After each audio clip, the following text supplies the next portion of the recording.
Karomah aulia. Tentu Anda pernah mendengar cerita seorang wali yang bisa mi'raj sekian kali di dalam satu malam, memadamkan api neraka, bahkan bisa terbang.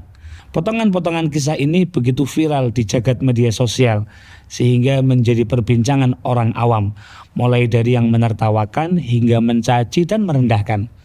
Namun tahukah Anda begitu besar resiko yang akan kita hadapi jika ternyata seluruh tertawaan, cacian, dan bulian yang kita lakukan ternyata tanpa diawali penelitian yang seimbang.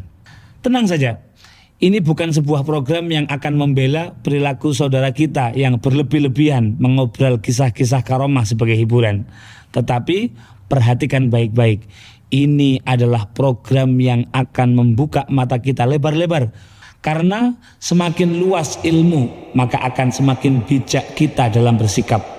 Program yang akan membentengi kita dan keluarga kita dari terjerumus ke dalam fitnah mencaci seorang muslim karena ketiadaan wawasan.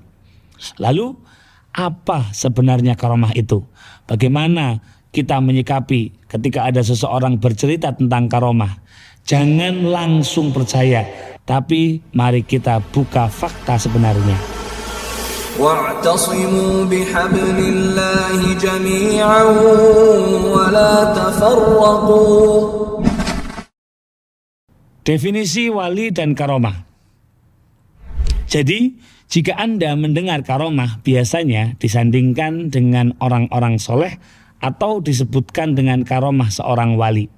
Tentu kita sebagai orang awam tidak tahu betul ini yang sedang dikisahkan merupakan seorang wali atau bukan. Kita tidak bisa langsung menafikan, sebagaimana kita tidak bisa langsung memberikan konfirmasi atas kewalian orang tersebut. Pada skenario pertama, bagaimana jika kita mendengar kisah karomah dari seseorang yang ternyata memang seorang wali? Hal ini bisa kita telisik dari berbagai literatur. Di antara yang paling jelas, kita bisa menyimaknya dalam Sahih Bukhari berikut ini. Nabi Muhammad SAW menceritakan tentang firman Allah Subhanahu wa Ta'ala. Allah berfirman, barang siapa mengganggu waliku atau kekasihku, maka sungguh dia telah menantangku berperang. Tidak ada ibadah yang paling afdol bagi hambaku melainkan ibadah yang aku fardukan kepada mereka. Dan ketika hambaku terus-menerus mengamalkan yang sunnah, maka aku pun akan mencintainya. Dan ketika aku sudah mencintainya, maka aku akan menjadi pendengaran yang ia gunakan untuk mendengar. Maka aku akan menjadi tangan yang ia gunakan untuk menyentuh. Aku akan menjadi kaki yang ia gunakan untuk melangkah. Ketika ia meminta kepadaku, pasti aku akan memberinya. Ketika dia meminta perlindungan kepadaku, aku pun akan melindunginya. Aku tidak bimbang terhadap sesuatu seperti bimbangku saat mencabut nyawa hambaku yang beriman. Dia membenci kematian dan aku pun takut menyakitinya. Tetapi ia harus merasakan kematian tersebut. Perhatikan, hadis ini secara eksplisit menyebut kata wali yang bermakna kekasih, serta step by step menuju kewalian. Sejauh apa karomah para wali tersebut?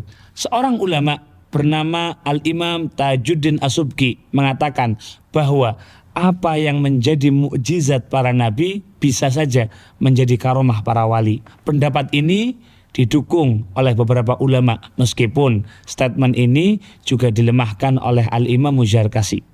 Di dalam kitab Tafsir Al-Qurtubi, ketika beliau mengisahkan kisah pemindahan singgasana Ratu Bilqis oleh seorang umatnya, beliau mengatakan, bila pemindahan ini dilakukan oleh asaf atau wali Allah lainnya, maka itu adalah karomah.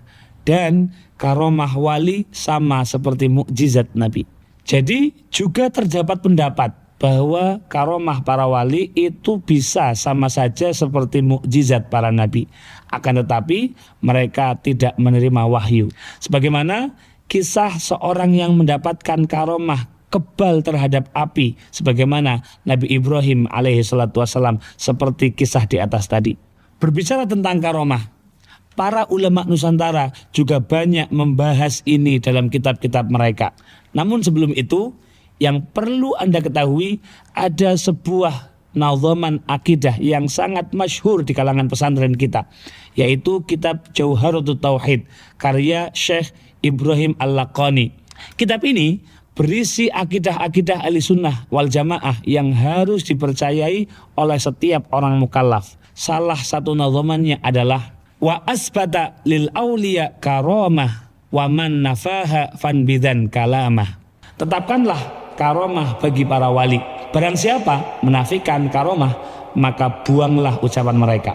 Ulama Nusantara menguatkan adanya karomah untuk para wali ini dalam kitab-kitab yang mereka tulis sebagai penjelasan atas kitab Jauharatut Tauhid di atas. Di antaranya Kiai Haji Sholeh Darat dalam kitab beliau Sabilul Abid ala Jauharatut Tauhid, dan juga Kiai Haji Maimun Zubair dalam kitab Taqrirat Jauharatut Tauhid. Berikutnya Syekh Husain bin Umar Palembang dalam kitab beliau Fathil Majid fi Syarhi Jauharatut Tauhid. Berikutnya Kiai Haji Abdul Hadi Zahid, pengasuh pesantren Langitan pada masanya, dalam Manhajul Abid ala Jauharatut Tauhid. Juga Kiai Haji Kashful Anwar Al-Banjari Martapura yang tinggal di Kalimantan Selatan pada kitab Ad-Durrul Farid Syarah Jauharatut Tauhid. Dan juga Kiai Haji Yahya Arif Kudus dalam kitab beliau yang berjudul Irsyadul Mustarsyid Syarah Jauharatut Tauhid. Juga Syekh Abdul Fadl As-Sanori dalam kitab beliau Ad-Durrul Farid. Kesemua ulama-ulama Nusantara di atas menguatkan tentang adanya karomah para wali dengan menyebutkan dalil-dalilnya secara terperinci. Termasuk Syekh Abdul Fadl As-Sanori Tuban dalam kitab Ad-Durrul Farid.